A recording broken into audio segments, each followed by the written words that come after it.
In the biggest social experiment ever done in Minecraft, I scattered 1,000 people across 4 massive islands to simulate a realistic civilization. The players were given no help or guidance, and just like in real life, if you die, you remain dead forever. Now each player has the freedom to do whatever they want. Gather resources, join a society, become a dictator, or if it comes down to it, go to war. With so many people on each island, anything can happen. But I can promise you one thing. This event ended up having the most entertaining story arc I've ever seen. You do not want to miss this. So pick a nation to root for and enjoy the video. I present to you the 1,000 player civilization experiment.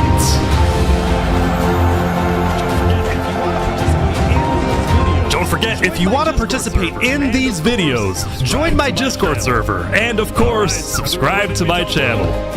Alright, everyone ready to be teleported? Jump if you're ready. Okay, here we go. Okay, here we go. Oh, I'm in. On day one, all 1,000 players. On day one, all 1,000 players were teleported to their islands, each its own biome. We had plains, desert, snow, and jungle. Most players spent the first day scouting their island, searching for a place to settle, but almost immediately we started to see people dying, and oddly, they were all coming from the snow island. It turned out people were freezing to death after getting stuck in powdered snow, which looks exactly like regular snow, but sucks you in like quicksand. This guy's trying to freeze. Oh no. Even worse for the poor people on the snow island, trees were almost nowhere to be seen. The desert island also had very few trees, which players needed if they wanted to get wood. But the places where players did find trees quickly became extremely valuable hotspots for groups to settle at and colonize. Look at all these people coming together. Community crafting. They're making progress. Meanwhile, the people on the jungle island had essentially unlimited trees and were thus already thinking about other things. What did you say your plan was? I'm gonna take over the world. Hello, this is my right-hand man. Darbo. Don't talk to him. Darbo. Hello, right-hand man Darbo. Don't talk to him. While having a lot of trees did seem like an advantage at first, many jungle people found the island to be difficult to traverse, given the immense amount of trees and the hostile mobs that would spawn on the surface due to lack of sunlight. The sphere of traveling also made it more difficult for jungle people to talk with each other, since players could only read chat messages from people 100 blocks away from them or less. Although frankly, at least they didn't have to see what me and the admins were looking at. Lastly, we get to the Plains Island, and boy was it different from the others. It truly was just the perfect island to live on, with green grass, trees, animals, and no natural dangers. This guy's making a little animal family. Poor farm. Not needing to worry about dying as much as everyone else, the people on the Plains Island were among the first to start mining for resources like iron or diamonds. They were also the first to build up villages and, yes, to create civilizations. Throughout the first day, you could see 2 main groups starting to come together. One of them, a democracy led by a player named Horus Crown. Our aim is building the most beautiful and nicest city on the entire server. And the second, also a democracy led by a player named Sidefall. I just want to make sure nobody dies. It was actually kind of odd how similar these two civilizations were. They were both located on the southern shore, they both had democratic elections, and their leaders both wanted good for their own people. I just hope nothing happens to change that. If I'm gonna make an Among Us character. Never mind, I hope they die. Soon it was the end of day 1. Players across all 4 islands logged off and made plans for the following day. It was on day 2 when civilizations really began to thrive. In the southeast corner of the desert, what used to be an empty patch of grass was turning into the desert's largest nation. Hello, good sir. Yo, what's up, Ish? Sultan is back. You might recognize the player storming hell from my first civilization video where he led a nation called the Sultanate. Well, now the desert dictator is back with the Sultanate 2.0, and this time with a population of over 100 people. I want want to maintain order and peace in the desert. The rules, as established by the Sultan, included wear proper attire, do not eat pork, complete your mandatory work, and most importantly, acknowledge the Sultan as the supreme and divinely chosen leader. Moving on, since it was still hard to get food in a dry climate, the people of the Sultanate focused on developing different types of food production, like fishing in the surrounding ocean. On top of this, a player named Drip Chicken made a chicken market, although when I checked it out myself, it turned out to be a very different type of market. Welcome to Los Pollos Hermanos. Thank you. Would you like some totally legal sugar? To the Snow Island. Anyway, we finally go back to the Snow Island. As I was flying around, I found what I can only describe as a British shrimp. Is the cold climate really the best place for a shrimp? I mean, depends. Look at my little friend over here, you know. Wait, who's your friend? Underneath? Yeah, he's fully here. He's literally. He's chilling. Oh, he's up here now. No, my fish buddy. Please go back down. Despite the killer powdered snow and the occasional polar bear, the people on the Snow Island were actually doing pretty well building settlements together. Nobody was fighting because everyone had one common enemy, the harsh climate. That being said, it turned out that all of these snow settlements might be a bit more than just little communities.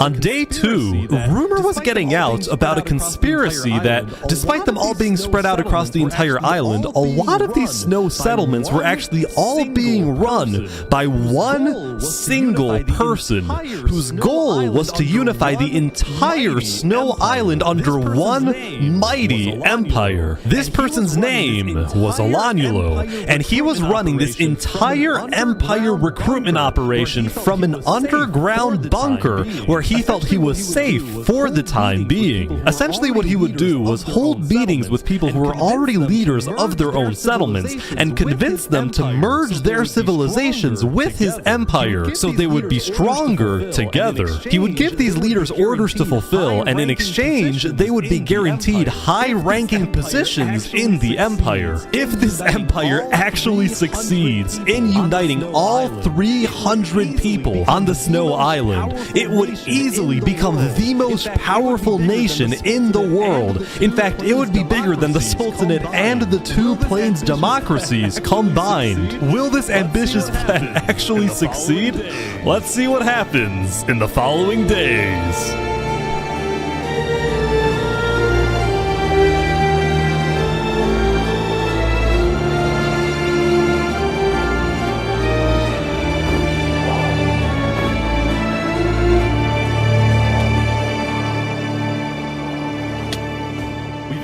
The politics of every island except We've now covered the politics of every island except for the jungle. So, what's going on here? Well, quite frankly, I had no freaking idea. It was chaos. There were about 30 different camps and tribes spread out across the entire island, and a lot of them were in constant fights with each other. There's a fight here. Who are they? What is going on? There's a fight here. Here's a tribe that imprisoned one of their own members for being, quote, too rich. I say we tax him and then let him out of jail.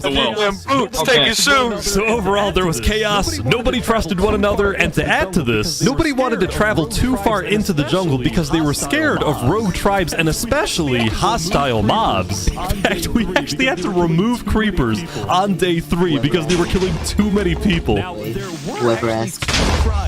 Now, there were actually 2 tribes that were considered the most influential in the jungle. The first, a river-based settlement called the Sea People, whose leader was killed almost immediately by a random rogue tribe. The new leader, Yeetspeak, dedicated his rule to maintaining order, but also to keeping his people happy by setting up events like stand-up comedy nights. I got a few jokes about unemployed people. Oh wait, none of them work. The second influential tribe was located in the dead center of the jungle, and it was what appeared to be a faction revolving around the worship of a player named Seth. Hello, Mr. Seth. Oh, what's up? Oh, this is just creepy. You're telling me this isn't a personality cult? Nah, I wouldn't say that. It's a way of life, alright? It's a religion. Lastly, as I was flying around, I happened to run into this guy again. I'm gonna take over the world. Believe it or not, he had actually become the leader of a pretty impressive settlement. Granted, there was a lot of internal drama in his tribe. Do you see this like really cool tower thing that we're building here? Yeah, it looks is great. Yeah. It's really cool, isn't it? And do you see our farm over there? It's really cool and nice. Now come over here. In short, two of Could you tell us what this is?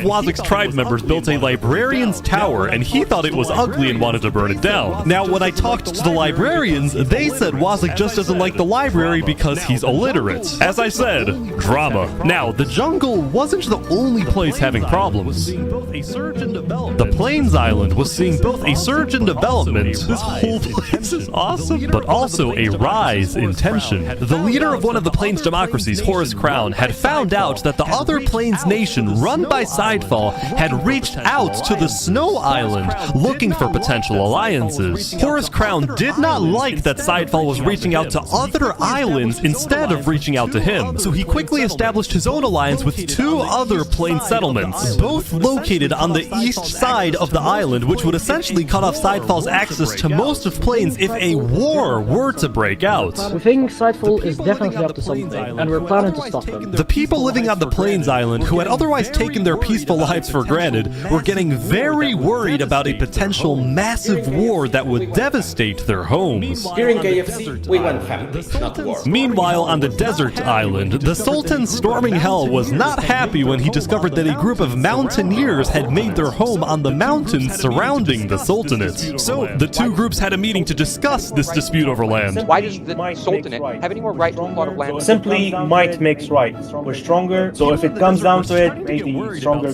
wins. People in the desert were starting to get worried about Storming Hell's tyrannical nature, so some of them moved to a quickly growing democratic nation on the other side of the island. This was Theria, the name derived from the Greek word for freedom. I asked their elected president, Saps, about the Sultanate. Hopefully we can establish some peaceful relations for now. I mean, we're in the middle of a desert. Why fight, you know? Overall, each island had its own conflict between the desert's Sultan dominance, the Plains' alliance disaster, the jungle's total chaos, and the Snow Empire's takeover. At least one of these conflicts was bound to erupt very soon.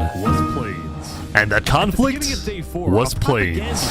At the beginning of Day 4, a propagandist told everyone that Sidefall was about to attack the Plains Island. Horus Crown called a code red, and everyone on Plains was freaking out, including these guys at the center of the Plains Island who built a tavern on a lake. I spoke with the bartender. Welcome to the tavern. I hope you can enjoy a nice beer, since it might be our last. So at this point, you're probably wondering what was Sidefall actually doing? Well, it turns out Sidefall was just as confused as everyone else, since he had no plans to attack anyone. The propagandist had lied. I have no clue what these guys are talking about. I don't want to attack anyone. I don't want a civil war. You were framed. I can't believe it. So now, both sides were gearing up for a war over nothing but a miscommunication. And all throughout, Sidefall was desperately trying to reach out to the other Plains leaders, saying that he didn't want war. The other leaders doubted him, but they actually agreed to meet with him as long as they met on neutral ground. Tell us the truth. Whoever told you guys I want war is lying. Tell us the truth then. While they talked, Horus Crown secretly had undercover spies search Sidefall's entire village, but he wasn't aware Sidefall had someone else place a bunch of TNT under his village. But before things went too far... Folks, we have a peace deal. Folks, we have a peace deal. By the thinnest of margins, crisis. By the thinnest of margins, crisis was averted.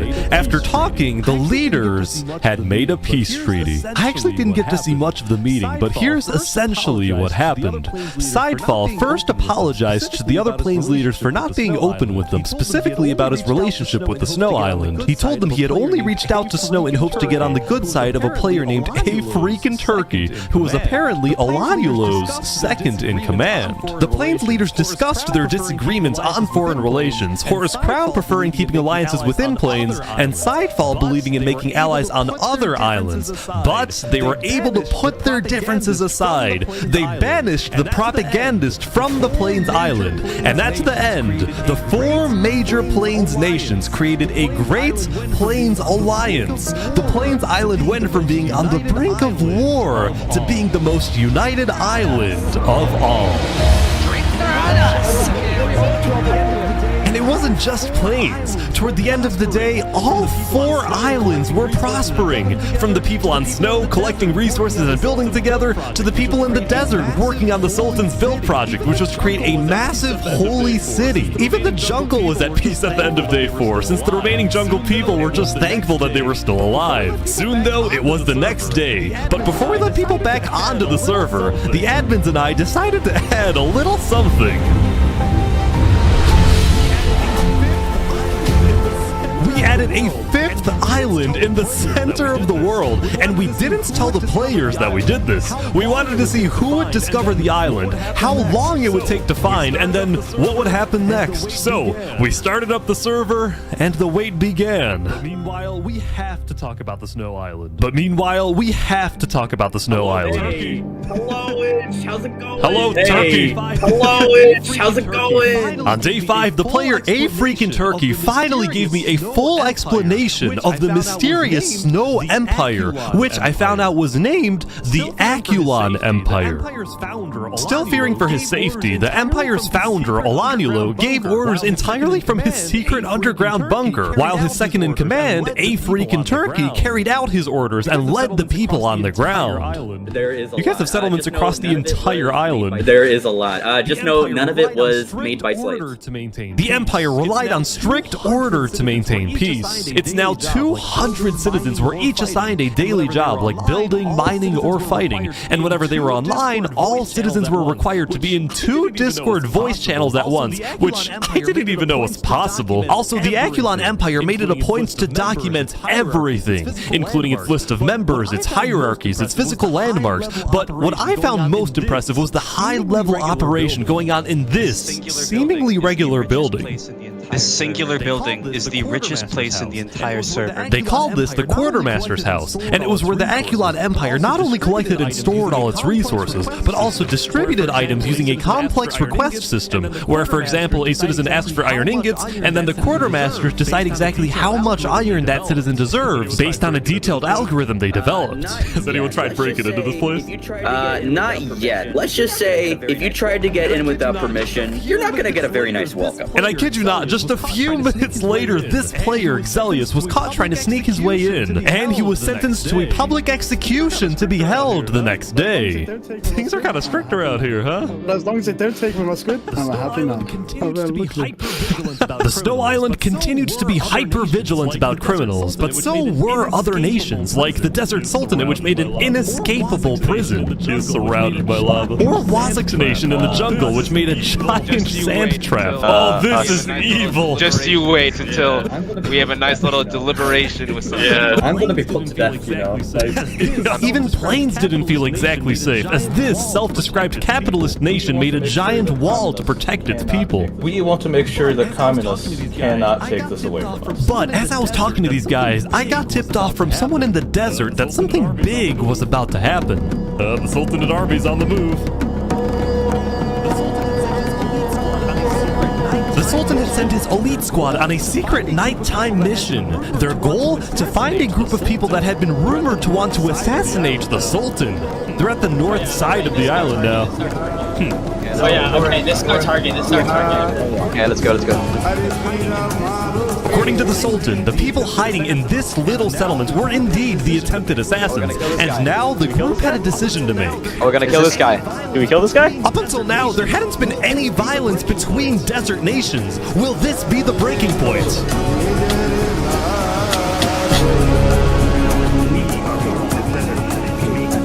We are showing the desert that if you make plans to kill me, justice will come for you. The Sultan's elite squad spent the rest of the night raiding the settlement, but during their chase of another suspected assassin, they ran, literally, into a major dilemma. We know he is running to Theria. The guy they were trying to kill was running toward the democratic nation of Theria to get asylum there. The Sultanate is really about to roll up on Theria. Holy. This could cause a major conflict. But the Sultanate's army didn't care. They barged into Theria and searched every single house to find this one person, who ultimately ended up getting away. Meanwhile, the people of Theria were freaked out by the raid, but when they looked to their leader Saps for guidance, he was nowhere to be seen. He had fled. Eventually, the Sultanate's army left, but Theria was not going to forget this.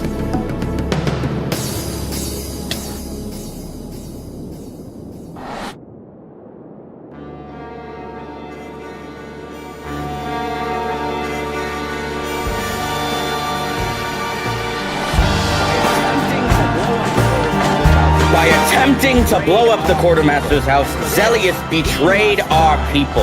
And for this, he must die. Glory to Acheron.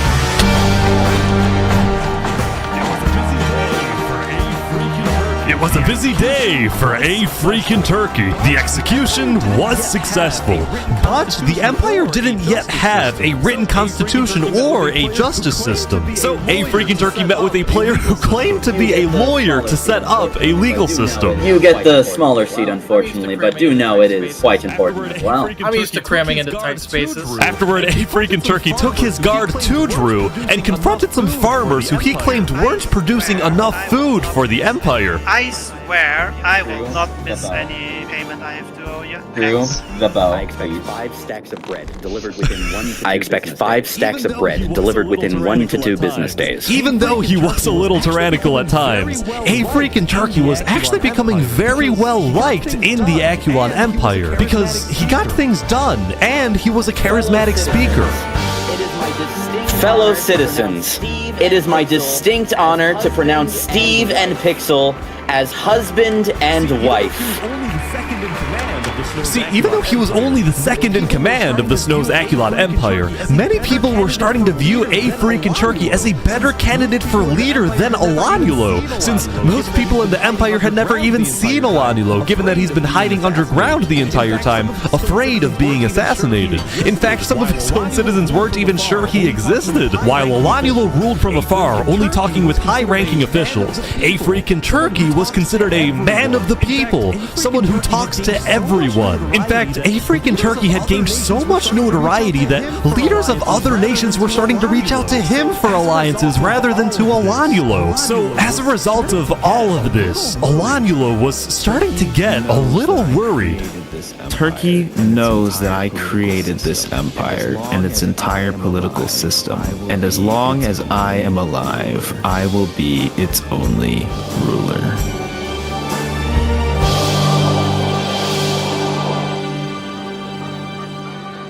That's very funny. Our monkey religion. That's very funny. Our monkey religion, we hold fast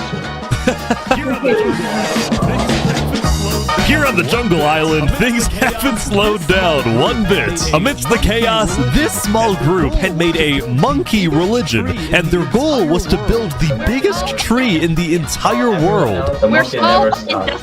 While everyone else is fighting and killing each other, we are peacefully building. By now, every tribe in the jungle seems to have its own goal. These guys, building a tree.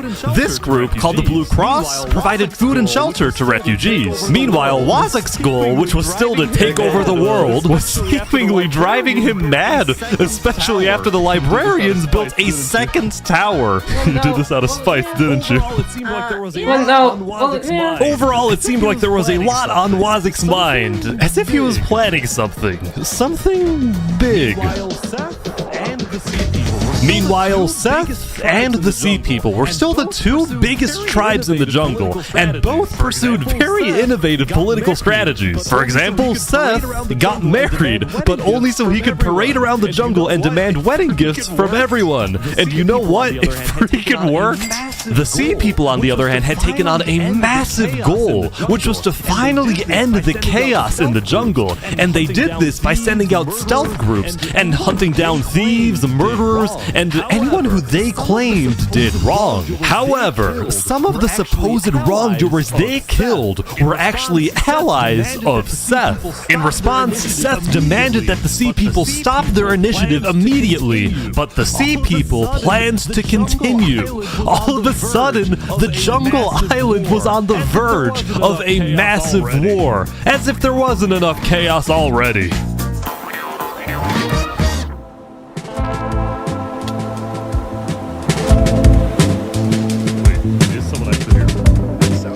Wait, is someone actually here? I think so.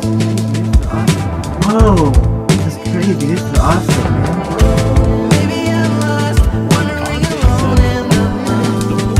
On day 7, a player named the Pokemonkey discovered the secret 5th island. The island had a mysterious dead terrain, a small pre-built village in the center, and underground, it contained netherite, which is the strongest and rarest resource in the world. Now, Pokemonkey was a part of Sidefall's nation in Plains, and he quickly alerted Sidefall about the very strange and unexpected discovery he'd just made. He's taking the Blue Lantern so people believe him. Guys, I'm not lying, there really is an island! 2 minutes later, another person found the center island. This time, someone from the jungle. Then, like a domino effect, more and more people started arriving, typically either alone or in small groups, like these guys from the desert. Even though they all came from different islands and nations, nobody was fighting. In fact, they seemed to be forming friendships and simply admiring this new mysterious place. Saying this is amazing. Quickly, word began spreading across the world that there was a 5th island, and about 30 minutes into day 7, basically everyone knew. It was crazy how fast everyone found out. Now, some nations were hesitant about visiting, believing that the island was some sort of trap, while other nations like the Aculon Empire sent out large exploratory groups to investigate the island. So Aculon is here, but instead of mining for netherite, they're taking the wool from the tents. Oh, they don't have sheep in the snow island. That makes sense. Something I found interesting was that no nation, not even the Snow Empire, had the courage to publicly claim the center island as part of their nation, as their territory, probably because it would result in conflict with other nations, which was my secret intention when adding the island, that it would cause some type of war. But it didn't cause a war, or maybe just not yet.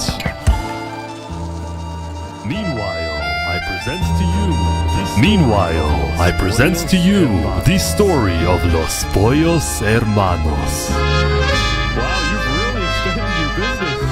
Wow, you've really expanded your business. Yeah, we're doing quite well. Because starvation was such a big problem in the desert, Drip Chicken had made it his life's mission to feed the people of the desert. And ever since I spoke with him on day 2 next to his little food stand, Los Pollos Hermanos had become a staple of the Sultanate. But this business would soon run into some problems. See, on days 4 and 5, the Sultan storming hell was unsatisfied with the slow progress on his build project, the Holy City. So he demanded that the farmers of the Sultanate stop growing food and instead work on his build project. And just like that, the food supply going into Los Pollos Hermanos had completely stopped. The restaurant suddenly had no food available to sell.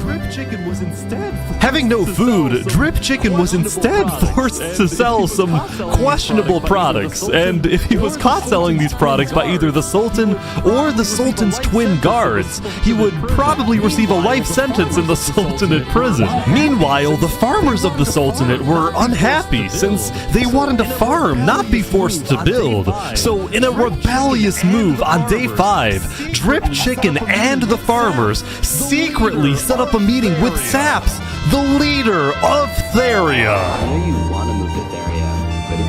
I know you want to move to Theria, but if you do, the Sultan will send his elite squad to hunt you down. So, what do we do? There's about to be chaos. Go to Plains or something. There's about to be chaos in the desert. And Saps was correct. There was about to be chaos in the desert. For reasons he couldn't tell the farmers just yet, but he did tell me. You know who Dabrit is? Yeah, I think so. He's one of the twin guards, right? He's about to leave the Sultanate and join me. Really? The 2 people the Sultan trusts the most are his 2 twin guards, the brothers Davrit and Zamta, but one of them had grown tired of the authoritarian and warmongering ways of the Sultan. So Davrit had reached out to the leader of Theria, and together they created the single craziest plan I have ever heard. And this was it. First, Davrit leaves the Sultanate to join Theria. Next, the Sultan finds out about the betrayal and sends his elite squad to kill Davrit.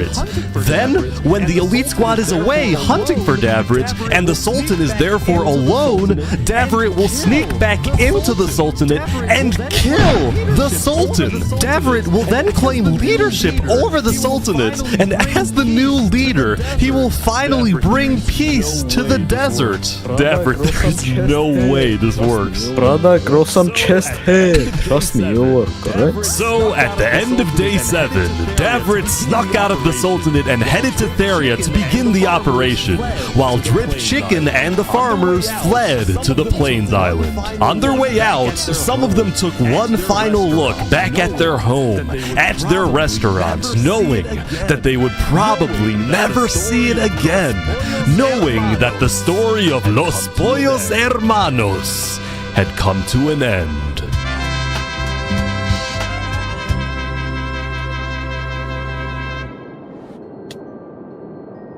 On day 8, there was a major event. On day 8, there was a major event on the Snow Island. For the first time ever, Emperor Olanulo had come out from his underground bunker. He had summoned the entire Snow Island to the Aculon Castle so he could publicly be crowned as the leader. Before the coronation, all high-ranking officials were required to provide Olanulo a gift. I present to you a high-quality pair of premium brand sneakers. Thank you, Applewood.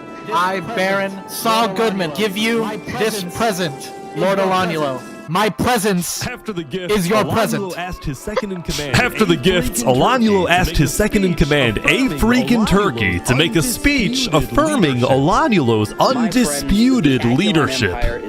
My friends, the Aculon Empire is the strongest nation in the world. Not because of one leader, but because of all of us. Thank you, Turkey. At the end of the ceremony, Olanulo asked all of his citizens to follow him out of the castle, down the main path of the Empire, in a symbolic move meant to showcase the unity of the Snow Island.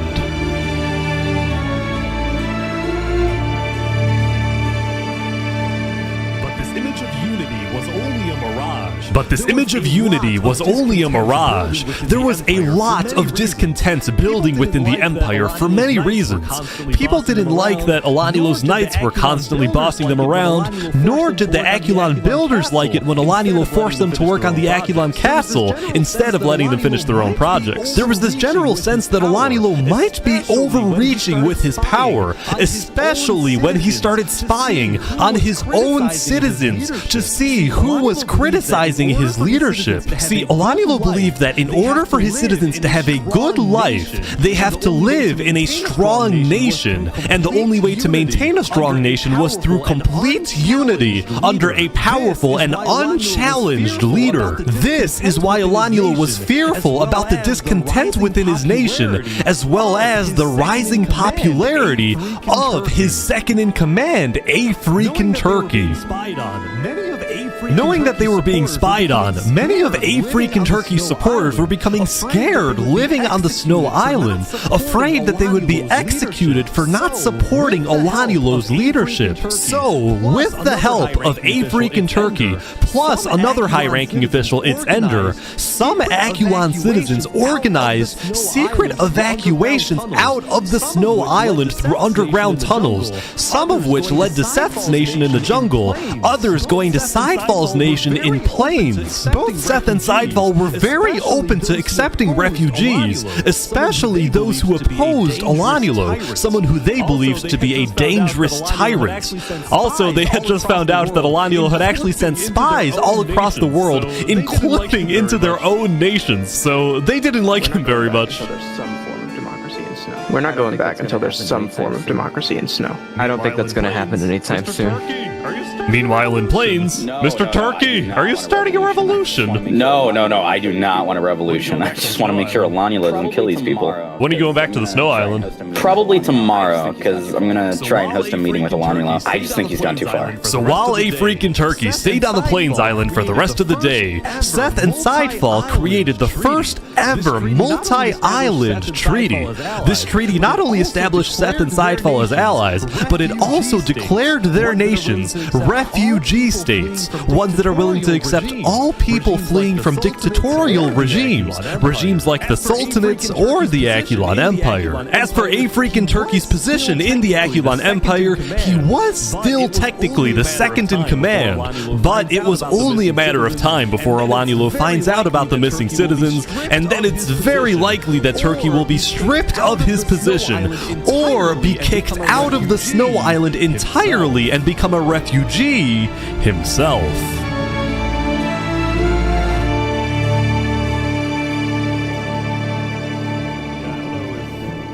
Wait, is that a... Yeah, I don't know if... On day 8... Wait, is that a basketball court? On day 8, the center island was getting a lot of visits from curious players, and instead of fighting each other, everyone was just kind of hanging out and doing their own thing. Look at this. What is this? Don't question me. Later that night, some adventurer started terraforming the dead terrain, making it green. This actually looks not bad. These guys, meanwhile, made a secret underground church, and they hosted many ceremonies and cultural events. What type of ritual is this? Now, I actually attended 2 churches on day 8, the second one inside Falls Nation, although I was very disturbed by the person sitting next to me. After a near-death experience, life began to feel more sacred. Only two parts that wander they are. However, I cannot say what they are right away. However, to right away. Whoa, what did I do? Lead this way. Whoa, what did I do? Later that night, Later that night, the Plains Island received an unexpected visit from the Aculon Empire's state-sponsored journalist. I'm with the news. Down with the news. Go away, tabloids. Go away. No false news today. They're kicking out the journalists. Meanwhile, I ran into these Plains farmers who literally did nothing but plant wheat. Everywhere. Oh my! Now, right next to the wheat field was a cookie factory in Horus Crown's Nation, which took the wheat and made a variety of baked goods. See, ever since the Great Plains Alliance was signed on day 4, the people of Plains believed their island to be, for the most part, a very safe place to live, and as a result, many players felt secure enough to run their own businesses. There was the bakery, an Outback Steakhouse, boating and kayaking, 2 KFCs, and there was the most recent addition, Los Pollos Hermanos. Yes. You made one in the Plains biome? Yes. Claiming refugee status, Drip Chicken and the Sultanate farmers received citizenship inside Falls Nation, where they were able to rebuild their famous restaurant, and the people of Plains welcomed the refugees with open arms. The only person who wasn't happy was the owner of KFC, who now had competition. Anyway, when word got out in the desert that Drip Chicken and the farmers had fled the Sultanate, as did Davrit, many loyalists in the Sultanate were furious with these betrayals. While the Sultanate was still the second most powerful nation in the world, the first being Aculon, these betrayals of the Sultanate hurt the Sultan's public image, and he feared being seen as weak by the world and by his own people. So predictably, the Sultan sent his elite squad out into the desert to try to find and kill both Davrit and Drip Chicken. But instead of staying home in the Sultanate, this time the Sultan traveled with his elite squad. This threw a wrench into Davrit's assassination plan, and Davrit had no choice but to keep hiding underground until he saw an opportunity to strike. Meanwhile, the leader of Theria, Saps, was extremely worried because he knew that the fate of his nation and his people rested on this assassination attempt. If it succeeds and the Sultan is killed, well, then all is well. But if it fails, it will only be a matter of time before the Sultan finds out that Saps was behind the plan, and then there is no doubt that the Sultan will seek revenge and absolutely obliterate Theria, killing not just Saps, but all his people who, by the way, were entirely innocent. Saps purposefully didn't tell any of his citizens that he was involved in an assassination plot because they definitely wouldn't approve of something that puts them in such danger. All of this tension in the desert was really starting to get to some people, like this group, which made a giant lava wall around their civilization. They wanted nothing to do with the politics of the desert, and they were rather paranoid about everything. The walls keep us safe. We can't leave the walls for long, because then we're not safe. Everyone inside the walls is safe, everyone outside is not safe. They're strangers, we shouldn't trust them. Oh, by the way, also don't push any buttons you find in here. Okay. I actually think this group was more of a cult than a civilization, but still, I think they had the right idea. Now we go back to the jungle war. And now we go back to the jungle war because both major nations had both major nations had already basically decided that they cannot coexist in the jungle. Seth was mad at the Sea People for killing many of his allies, while the Sea People were mad because Seth wouldn't let them kill those who they believed to be criminals. Neither nation was willing to compromise on this, so war seemed inevitable.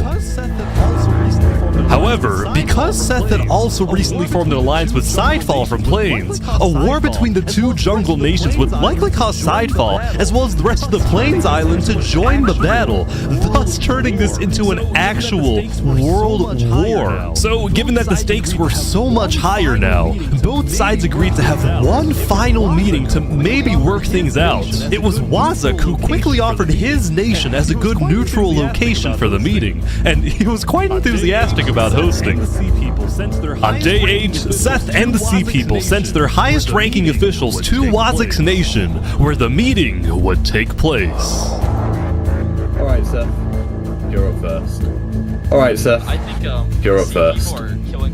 I think the Sea People are killing people for a lot of irrational reasons. So, you know, as an example, right? They had 5 stacks of cookies taken from you. That takes like 3 minutes to get, bro. And you, like, I don't think you should murder someone over there. We requested he give it back, and he basically said no, so he was put on KOS and we killed him. So that was exactly what Seth just said. Let me add some context, dude. Soon, the argument began to escalate. And the people you attacked were direct allies. I'm sorry, but what other ways do we have to stop the chaos in the jungle? They stole. They deserve to be killed over it. Do you really want to go to war over this? Well, if you keep killing our people, then we won't just stand by and watch. Alright, fine. The Sea People declare war. Alright, let's do it. But before a fight could begin, Wazak yelled, "Double, no!"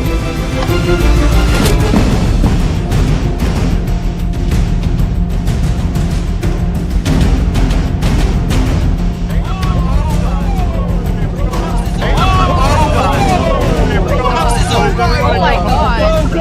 Go! Wazak had just killed 7 people using his sand trap before getting away. Seth and the Sea People decided to put their war on hold and declared a unified worldwide manhunt for Wazak. Everyone was confused about why Wazak did this, but then I remembered something Wazak had told me the day before. Listen, if the war breaks out, I have a plan to stop it. Really? How? Oh, you'll see, my friend. When Seth and the Sea People declared war on each other, Wazak decided to use his sand trap and make himself the villain, so that the entire jungle would make peace to unite against him, therefore actually preventing a world war. Wazak is now hiding underground.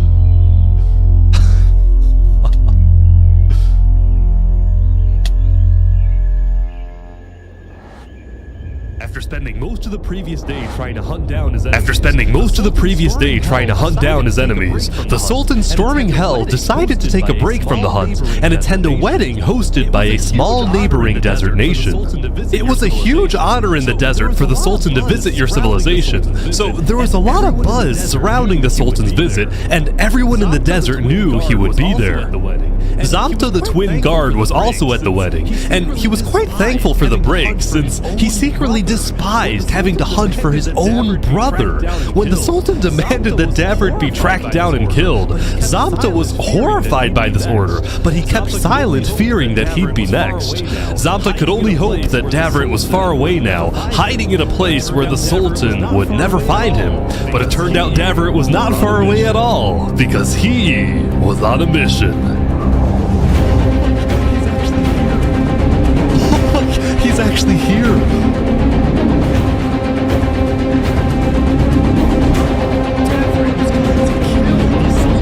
Davrit was coming to kill the Sultan, but he had to be sneaky because the Sultan was guarded by his elite team.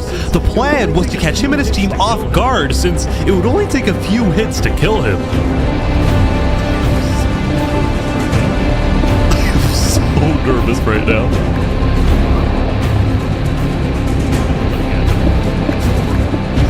Did the wedding end? The wedding's over. He's leaving. Oh, he's leaving.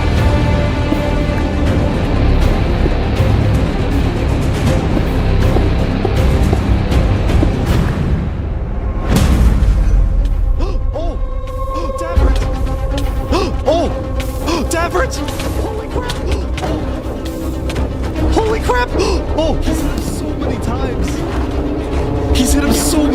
times! Wait, Storming's getting away? The elite team is on Davrid big time! Oh!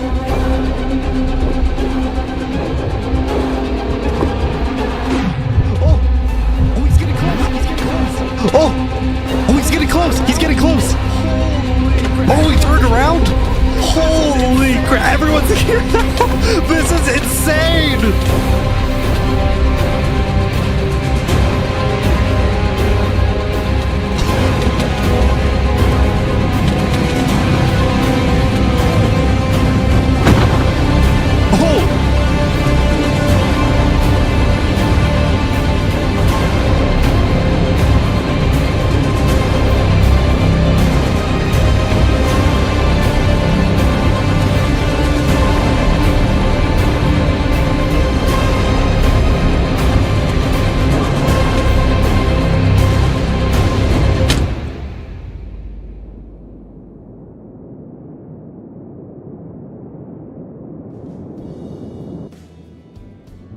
Salt is on his way back home, I think.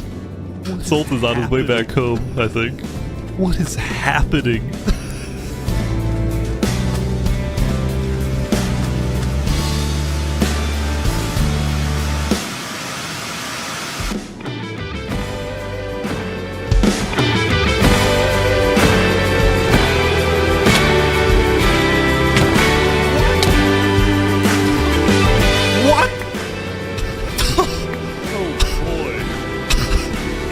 Oh boy. Angry about the death of his brother Davrid, Zamta betrayed and killed the Sultan storming hell in what he called an act of revenge. All of a sudden, within the span of a few minutes, storming hell, Saps, and Davrid were all dead. Both the Sultanate and Theria were without a leader, and the desert island was in a state of total confusion. Now, because the Sultanate didn't have a solid line of succession, there was a short power struggle that ended with the Sultanate getting completely dissolved. On day 9, the second most powerful nation in the world had fallen, and most of the Sultanate's citizens ended up fleeing. That being said, it wasn't totally the end. Some who were still loyal to the late Sultan decided to form their own militias, whose only goal was to track down Zamta and avenge the Sultan. We are called by our divine leader to kill the dirty traitor. Mashallah. Theria, on the other hand, didn't dissolve and instead elected a new leader, a player named Jophiel, who was well-liked and trusted in the community. Still, the people of Theria would continue to live in a state of fear, afraid they would be invaded by one of the new desert militias. Also, they would never find out why their founder Saps jumped off the Therian tower, which he did because of guilt. After he saw Davrid die, Saps believed that the Sultan would invade and destroy Theria, and he felt too ashamed knowing that he would be responsible. It was only thanks to Zamta that the invasion didn't happen. The death of the Sultan sent shockwaves throughout not just the desert, but the whole world. Many nations went on lockdown, including the Akulon Empire. While they technically weren't allies, Emperor Olanilo had always admired Sultan Storming Hell's strong authoritarian leadership. So after the lockdown, Olanilo sent his diplomats to the desert to offer support to the Sultanate militias. At the same time, on the Plains Island, Drip Chicken of Los Pollos Hermanos was watching the desert from afar, and he was worried about these rumored desert militias. Because Drip Chicken was from the desert, he was able to educate his customers in Plains about the politics of the desert, and after Saps' death, he encouraged Sidefall to send diplomats to Theria quickly, and Sidefall did just that. On day 9, Theria officially joined Seth and all the Plains nations in the refugee state contract, and what originally started as a simple refugee agreement between Seth and Sidefall had now turned into a worldwide alliance called the Alliance of Democratic Nations, or put simply, the Allies.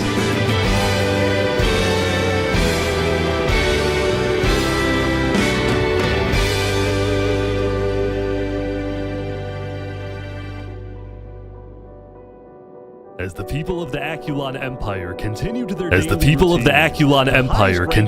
daily routines, the highest-ranking officials of the Empire gathered to discuss the new existential dilemma they were now facing. The Aculon Empire had always been the most powerful nation in the world, and it still technically is, but when adding together the populations of all the states in the Democratic Nations Alliance, it is the allies that have more people overall. This made Aculon officials extremely worried. They saw this as the first legitimate threat to the regime. Olanulo agreed with this view, but at the moment, his attention was on another problem entirely, the problem known as A Freakin' Turkey. A Freakin' Turkey's rise to popularity had always bothered Olanulo, but now this conflict was at an absolute breaking point because yesterday, one of Olanulo's spies caught A Freakin' Turkey helping Snow citizens flee the Empire. Fleeing or defecting was strictly against Aculon law. Olanulo's spy also saw A Freakin' Turkey hanging out with not just Sidefall, but nearly all the Major Plains leaders, which made Olanulo think, is A Freakin' Turkey planning something? Is he secretly working with the allies? Is he about to orchestrate a full-scale revolution or an invasion of the Aculon Empire? These were all questions that Olanulo was wrestling with, and the more he thought about it, the more he convinced himself that A Freakin' Turkey was probably committing some sort of treason and needed to be stopped. Yesterday, A Freakin' Turkey had reached out to Olanulo for a meeting, and today, Olanulo accepted this request, but with a few conditions. 1, this meeting takes place at the Aculon Castle. 2, Turkey comes alone. And 3, the meeting takes place not today, but tomorrow, because Olanulo needed some extra time for his builders to finish a certain project located on the top of the Aculon Castle. Nobody knew why or what the strange-looking tower was, but Olanulo insisted it be completed by the time Turkey shows up. Tomorrow is certainly going to be interesting. So make sure everyone's ready. Lastly, later in the day, Olanulo sent diplomats to establish alliances with both the desert militias and with the sea people in the jungle. Olanulo appreciated the sea people's value of order, and he promised that he will help them stop the chaos in the jungle and help them catch their #1 most wanted criminal, Wazak. The sea people accepted this alliance, but they ended up not needing Aculon's help because late into day 9, Wazak decided to turn himself in. He's about to be executed. A guilty conscience, perhaps.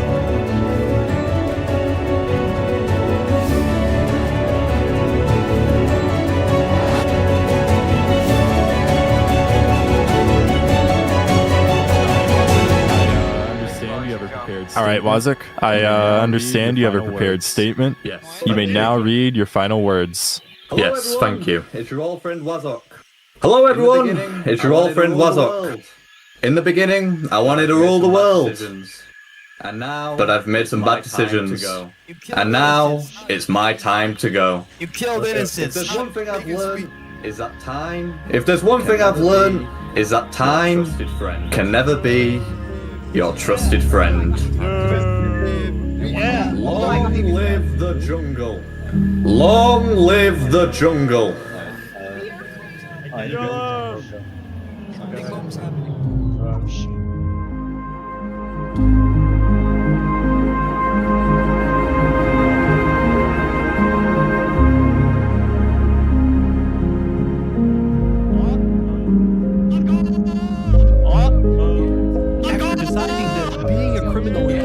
After deciding that being a criminal in hiding isn't how he wanted to live, Wazak instead chose to face his inevitable death on his own terms, and by doing so, he gave the jungle one last moment of unity.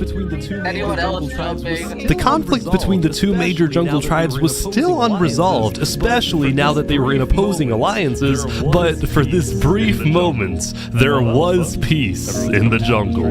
Well, that was fun. Everyone's coming down the tree now. Most nations around the world took the end of day 9 to rest and reflect on how far they've come. For example, the Jungle's Blue Cross tribe celebrated becoming international, with at least one charity location on each island. Meanwhile, in the desert, the two Sultanate militias held a funeral for the late Sultan, where they vowed to get revenge and chanted death to Theria, after which they proceeded to finish building the Sultan's holy city in his honor. Theria, on the other hand, expanded its reach into the arts and became the first civilization to develop music. Lastly, on the Plains Island,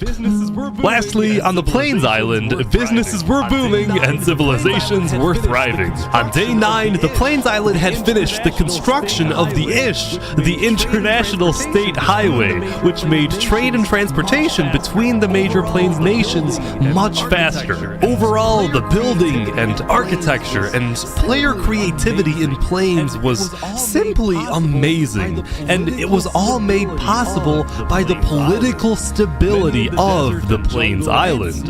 Many in the desert and jungle and snow looked at Plains as the shining beacon that they can aspire to be like one day.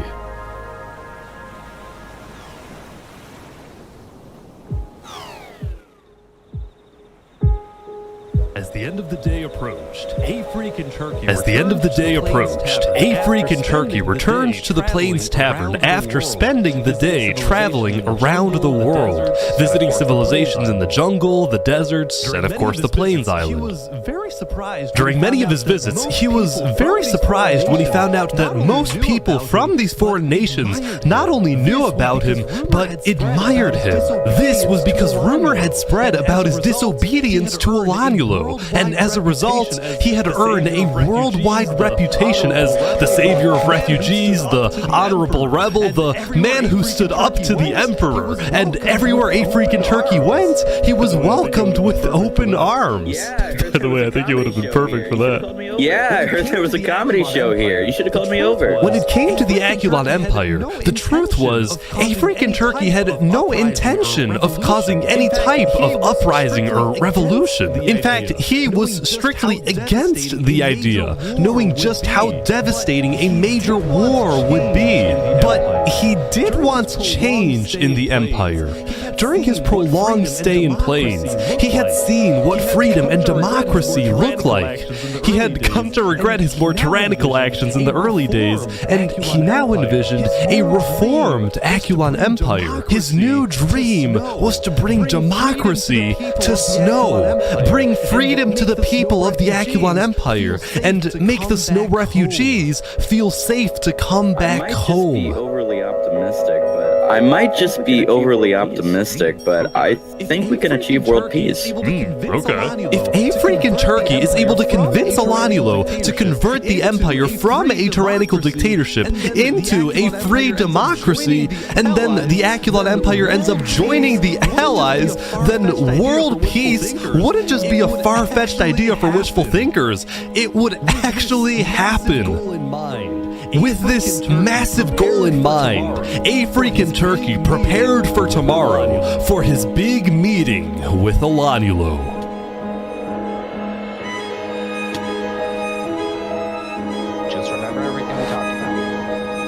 Just remember everything we talked about.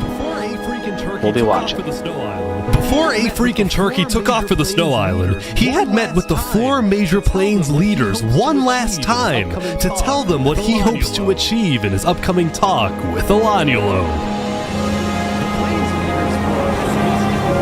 The Plains leaders were pessimistic. See, when they heard about Alaniulo's strict conditions for the meeting to take place, they suspected that this was going to be the meeting where Alaniulo removes Turkey from his second-in-command position, or worse, puts Turkey in Akulon's prison. Whatever happens today, the Plains leaders promised Turkey that he has the full support of the allied nations. Even if they can't attend the meeting, they will be watching and will do whatever they can to help him.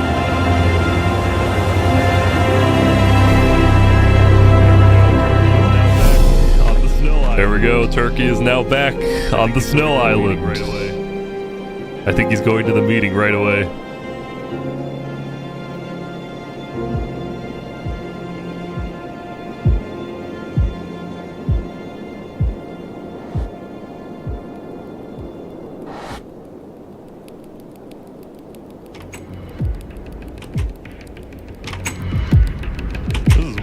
Turkey's been at the castle for like a few minutes. This is weird. Turkey's been at the castle for like a few minutes now, and Alaniel's nowhere to be seen. Oh, he's right here.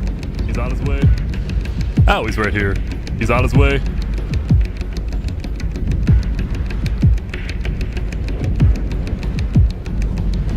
There we go. Everyone's here now. I think everyone's. There we go. Everyone's here now. I think everyone's here now. Knights come to the castle. Knights come to the castle. Wow, I think these are all the high-ranking officials. Wow, I think these are all the high-ranking officials of Aculon. They're all here. Hear ye. Hear ye. Hear ye. All barons, Duke Turkey, and fellow knights have now come together to speak with Emperor Alanielo. Alanielo, would you please start the conversation? Wait. Sorry to interrupt. So before we begin, sorry to interrupt. I have a special thing I want to do. Wait. Drew, not yet. I want to do something first. Sit on the throne for a second. Turkey, can you sit on the throne for a second? Why? Just do it. Why? Just do it. What are we doing? Okay. What are we doing? What is happening? Can I trust you, Turkey? Yeah? You like this, right? Yeah?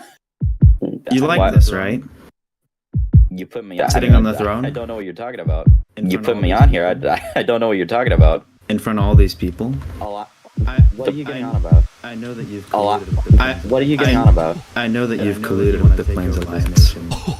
And I know that you want to take over this nation. Whoa. Take this throne for yourself. Whoa. What? There's nothing you can do at this point to convince me that you're not plotting a revolution against me. I caught you red-handed. No! Alanielo! Yes, I've talked with Plains. I've also talked with Desert and Jungle. I am a diplomat. And I'll tell you this, all those people that I talked with will become our allies the moment we turn this place into an actual democracy. Why are you secretly leading people off my island? Why are you secretly leading people off my island? Because they thought you were going to kill them. Because they thought you were going to kill them. And to be honest, so did I. So that's the point of this meeting. You want to get rid of me? How about I just leave? You know what? And you won't have to deal with me again. How about I just leave? And you won't have to deal with me again. Okay? I'm just gonna go. Okay? Yeah, and then you'll come back with an army. Yeah, and then you'll come back with an army. I'm sorry, Turkey.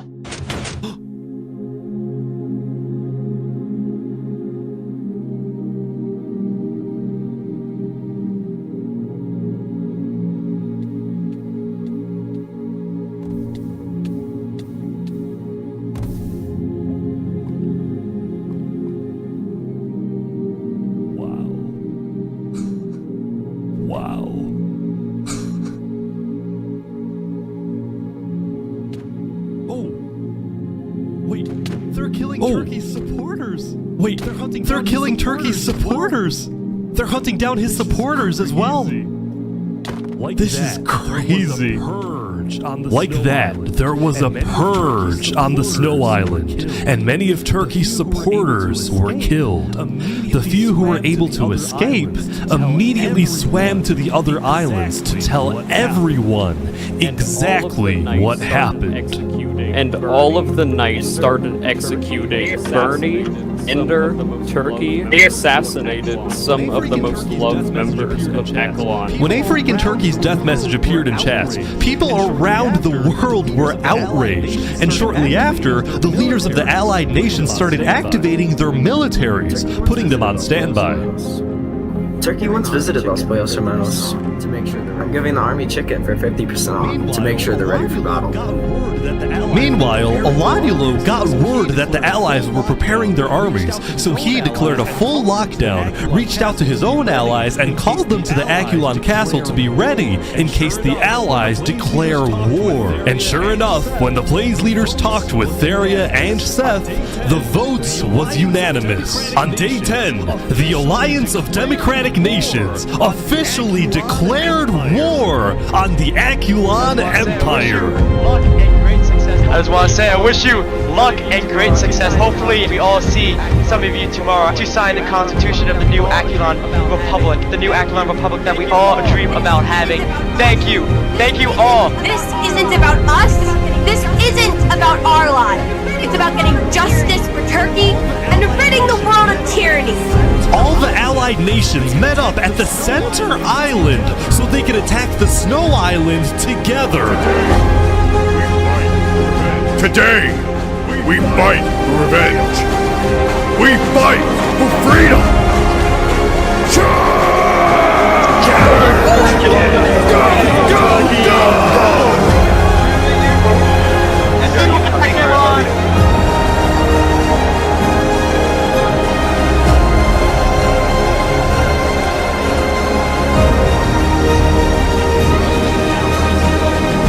But little did the Allies know, Elanulo had set a trap. The Aculon builders had taken inspiration from history and created what they called the Iron Torch, the most advanced defensive tower in the world, complete with dangerous height, sturdy walls, arrow slits, and lava cover.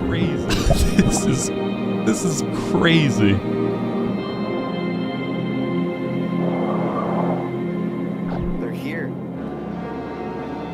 They're here.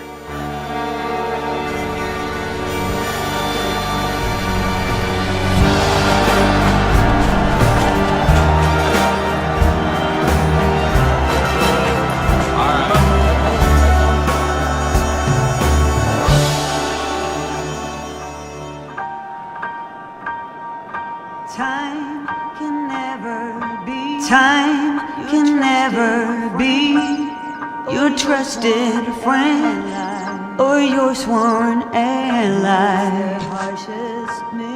No, it's the harshest mistress of all. And life is just a chain of moments spent, 1,000 hellos and goodbyes. Maybe a love like ours can lead out its call.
What? Olanulo died!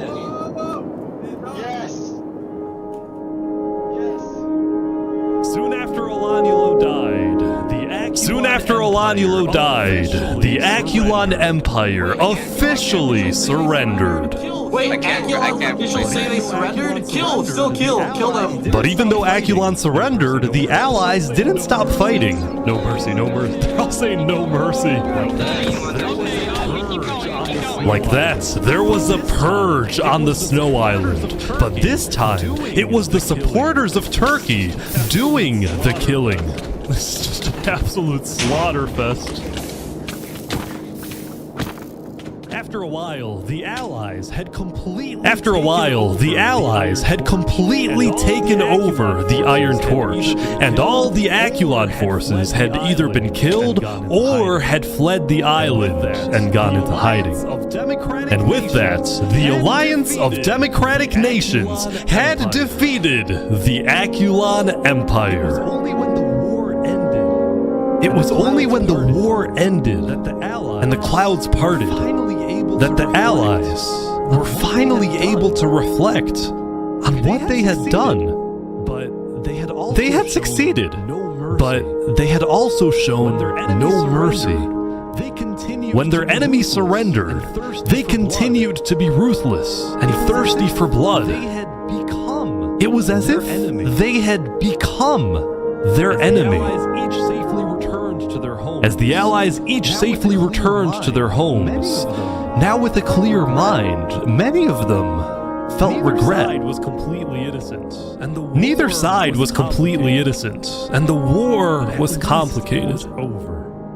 But at least it was over. And the Allies had won.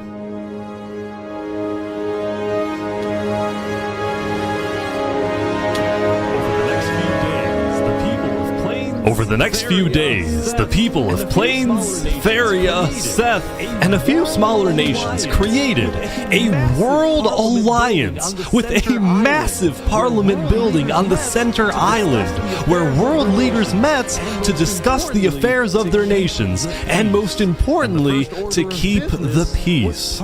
And the first order of business was pardoning the few living players who fought for Aculon, so they didn't have to live in hiding. Meanwhile, the snow refugees were able to move back to the Snow Island and create the new Aculon Republic, putting democracy in snow. They also tore down the remains of the Iron Torch and put in its place a graveyard honoring all who died in the Battle of Aculon. And overlooking the graveyard was the man, or Turkey, who inspired them all.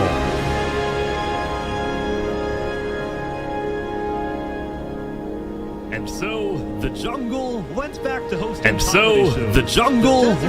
hosting comedy shows. The desert went back to pursuing the arts, and Drift Chicken went back to running Los Pollos Hermanos. After all that happened throughout the days, things were finally settling down.